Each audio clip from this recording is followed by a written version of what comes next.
Okay, so part 4. I'm 12 years old, and everything that that lady said about me is getting real. Okay, I have, like I said, I accepted that path of initiation. That summer that I turned 11, I had accepted the path of initiation, and there were very few people in my community that could help me with it because it's an it, you know, once upon a time it was a protected thing, and a person that was a local shaman would help the next generation that was called to do that. And so for me, that kind of didn't really exist. I knew some things because of my life prior to getting into church, but I didn't know enough because I was a kid. Anyway, when I was 12, I'm a millennial, and I used to be on AOL. And like I said, I had no friends. And I used to be on AOL,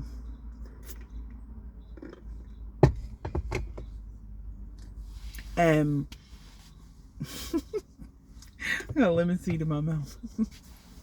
um,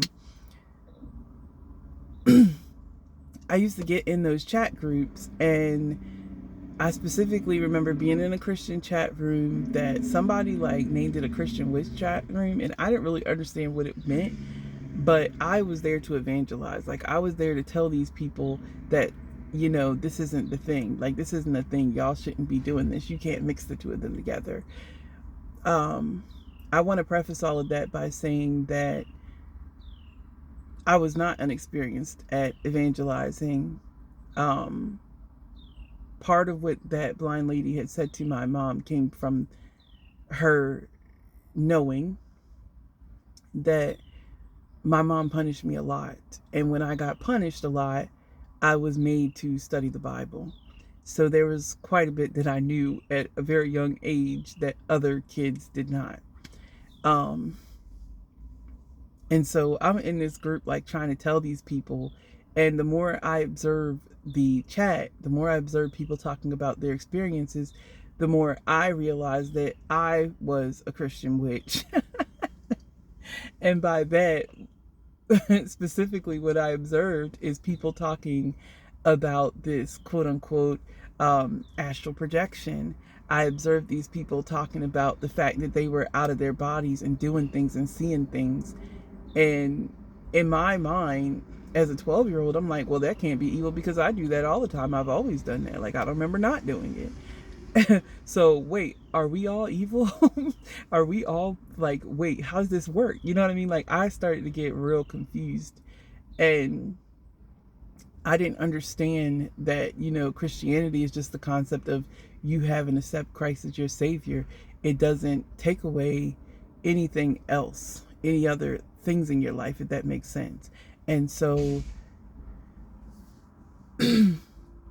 my for a short amount of time, my mind was open to the fact that this isn't religion, um isn't the only form of spirituality. My religion, and I didn't know anything about other religions at that point in time. um my mom was marrying my stepdad, and or already married to him, and a good amount of his family is actually Muslim.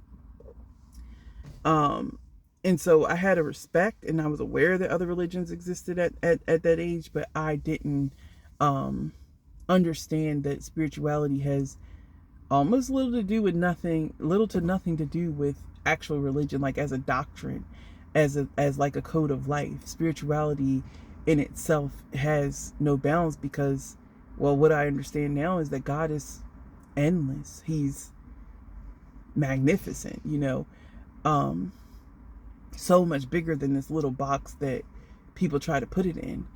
And that box that I had in my mind, being in those chat rooms, started to expand and expand and expand, bigger and bigger. And I started understanding that I had the ability for a reason. the ability to get out of my body and go do things for a reason. Going to part 5.